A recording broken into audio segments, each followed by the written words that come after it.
Hi welcome to my channel AJ cinema time. வணக்கம். இன்றைக்கி நம்ம பார்க்க போகிற படத்தோட பேர் சூக்ஷ்மதர்ஷினி. இந்த படத்தில் ஹீரோயின் நசரியா அவங்க ஹஸ்பண்ட் அப்புறம் குழந்தைன்னு ஒரு வீட்டில் வாழ்ந்துட்டு வராங்க. இவங்க ஒரு ஹவுஸ் ஒய்ஃப். இதே மாதிரி சுற்றி இருக்க மற்ற வீட்டில் இருக்க ஹவுஸ் ஒய்ஃப்லாம் சேர்ந்து ஒரு வாட்ஸ்அப் குரூப் வச்சுருக்காங்க. அதில் இந்த ஏரியாவில் என்ன நடக்குது அப்படிங்கிறதெல்லாம் டிஸ்கஸ் பண்ணுறாங்க.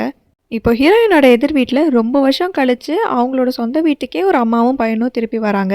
அவங்க அம்மாவுக்கு ஞாபகம் மறதி, அதனால் வீட்டில் இருக்க எல்லா வேலையும் அவங்க பையன் தான் செய்கிறாங்க. அவர் சுற்றி இருக்க மற்றவங்கிட்டலாம் என்ன தான் நல்லவர் மாதிரி பேசினாலும் ஹீரோயினுக்கு அவர் மேலே ஒரு டவுட் இருந்துகிட்டே இருக்குது. அந்த வீடு எதிர் வீட்லேயே இருக்கிறனால இவங்களால அங்கே என்ன நடக்குதுங்கிறத கிளியராக பார்க்க முடியும். அதே ஒரு வேலையாக இவங்க செஞ்சுட்டும் இருக்காங்க. அவங்க சந்தேகப்பட்ட மாதிரியே கொஞ்ச நாளில் அந்த வீட்டில் இருந்த அம்மாவும் காணாமல் போயிடுறாங்க. அது மட்டும் இல்லாமல் தொடர்ந்து அந்த வீட்டில் இன்னும் நிறைய மர்மங்கள் நடந்துகிட்டே இருக்குது. அது என்னன்னு ஹீரோயின் கண்டுபிடிக்கிறாங்களா இல்லையா அப்படிங்கிறதா இந்த படத்தோட கதை.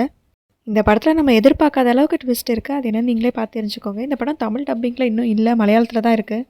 இந்த வீடியோ உங்களுக்கு பிடிச்சிருந்தா லைக் பண்ணிக்கோங்க, நம்ம சேனலை சப்ஸ்கிரைப் பண்ணிக்கோங்க, பக்கத்தில் இருக்க பெல் ஐக்கானை கிளிக் பண்ணிக்கோங்க. அடுத்த வீடியோவில் பார்க்கலாம். அது வரைக்கும் டாடா bye bye from AJ cinema time. வணக்கம்.